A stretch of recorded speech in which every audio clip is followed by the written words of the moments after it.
Desert of Set.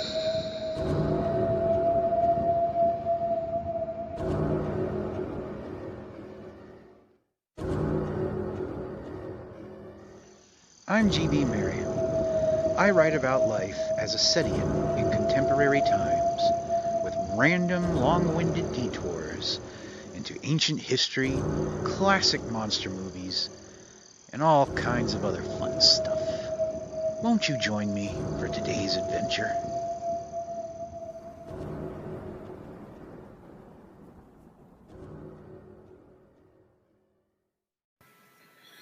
If you'd like to read a free electronic print copy of the following recording, please visit desertofset.com.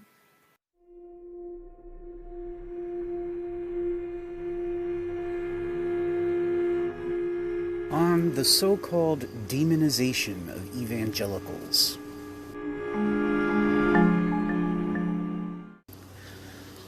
On September 24th, on the religionnews.com news website, Arthur E. Farnsley II has this to say about how white evangelical Christians are perceived by the rest of the country.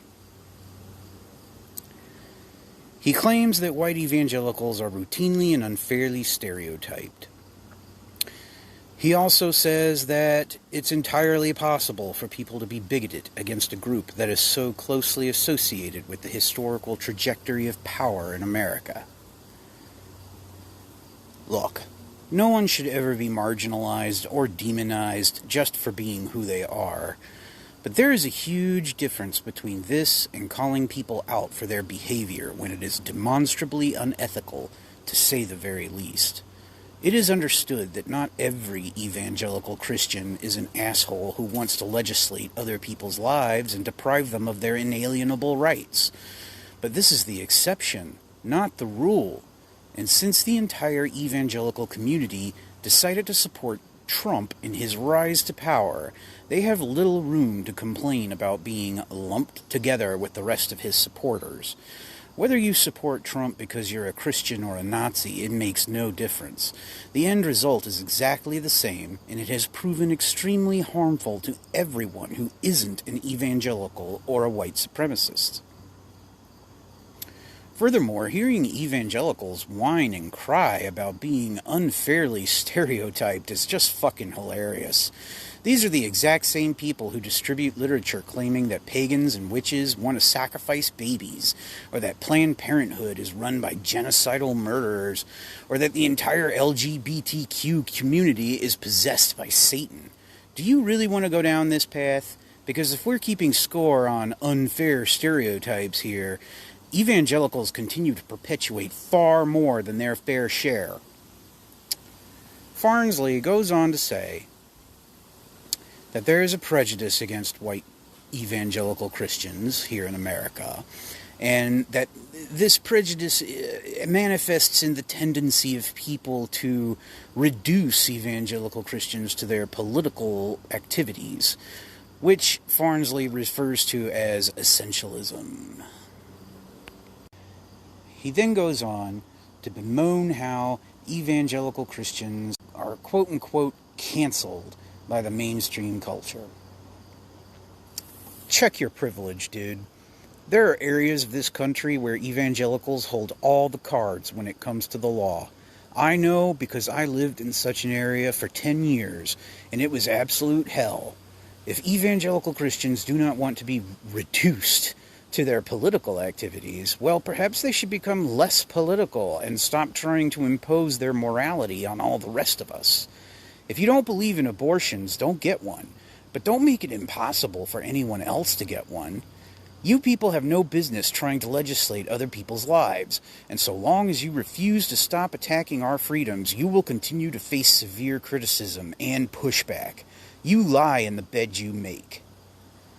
It is also ironic that this writer complains of evangelicals being reduced to just their politics, when this is exactly what evangelicals do to all the rest of us. For example, evangelicals generally do not characterize LGBTQ people as human beings with valid concerns and perspectives. They dismiss them as some kind of unholy conspiracy that's out to destroy civilization as we know it. And when those of us who love our LGBTQ friends and family try to correct religious right-wingers on this matter, we are usually dismissed for, quote-unquote, becoming political. I'm sorry, but fighting for my transgender nephew's right to self-identify as he pleases, or for my best friend's right to marry the woman she loves, or for my wife's right to determine what she does with her own body is not a matter of politics. It is a simple matter of human decency, being a good person, and protecting the people I love. When evangelicals use such dehumanizing language against us, they signal to us that they do not even acknowledge us as people. Additionally, evangelical Christians have no concept whatsoever of what it feels like to be canceled. Having people disagree with you and oppose your political platforms does not count as canceling. The only way you can be canceled is if you are never permitted to speak or share your opinion with anyone at all, and that is simply not the case for evangelicals, or at least not here in America. When you have entire publishing companies, AM radio stations, and 24-hour TV networks to support your cause, you are not hurting for representation whatsoever. So stop trying to play the victim here. You aren't fooling anyone, dude. Farnsley then goes on to say that most evangelicals are actually really good people who aren't racist at all, and that if racism is systemic, well, they are not the elites who own the systems. He even cites missionary work as an example of just how great evangelicals can be. Oh yes, evangelical missionaries are so fucking noble. That is precisely why they continue to endanger indigenous cultures despite the COVID-19 pandemic, and all for the sake of winning more converts, or political allies. And while the missionaries do fight sex trafficking and provide clean water and other good stuff like that, they also do everything they can to deculturalize the people they help, insisting that their ancestral religious traditions are satanic, and they must accept the white man's God in order to become truly civilized. Next thing you know, the new converts start hanging or burning accused witches in their communities, including little children, because God told them to, and white evangelicals continue to shirk any responsibility for this whatsoever. Do you really expect anyone to believe you aren't racist when you engage in such blatant modern colonialism? Farnsley then discusses how marginalizing and demonizing evangelicals isn't really the answer, and how even after the election's over, they're all still going to be here and we're all going to have to coexist. And he even says we need to be building bridges toward evangelicals of goodwill, not burning them. All I have to say to that is, can you point us to a substantial example of when evangelicals ever tried building bridges of goodwill toward pagans, LGBTQ people, or feminists en masse? This guy has completely misplaced the responsibility for quote-unquote making amends here. That burden rests squarely on the shoulders of evangelicals, not on the rest of societies. We do not owe evangelicals any apologies or reparations. They owe us the apologies and reparations instead. But I am not going to hold my breath waiting for that to ever happen, given their community's record for doing the right thing. Finally, Mr. Farnsley concludes by saying that basically ripping into evangelical Christians is never excusable or acceptable. This guy seems absolutely determined to believe that no one could ever have a good reason for ripping on evangelical Christians.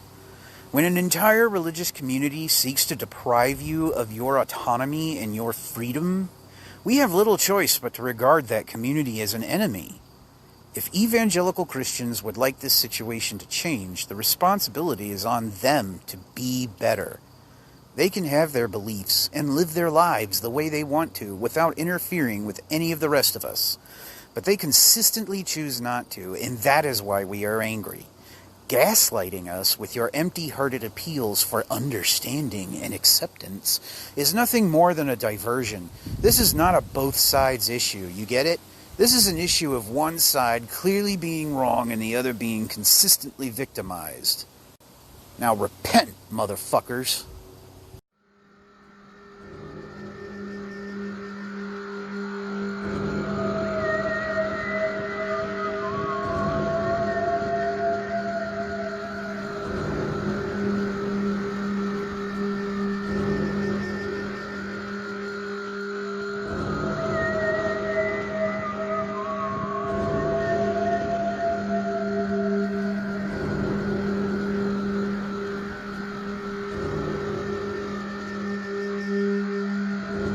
Thank you so much for listening.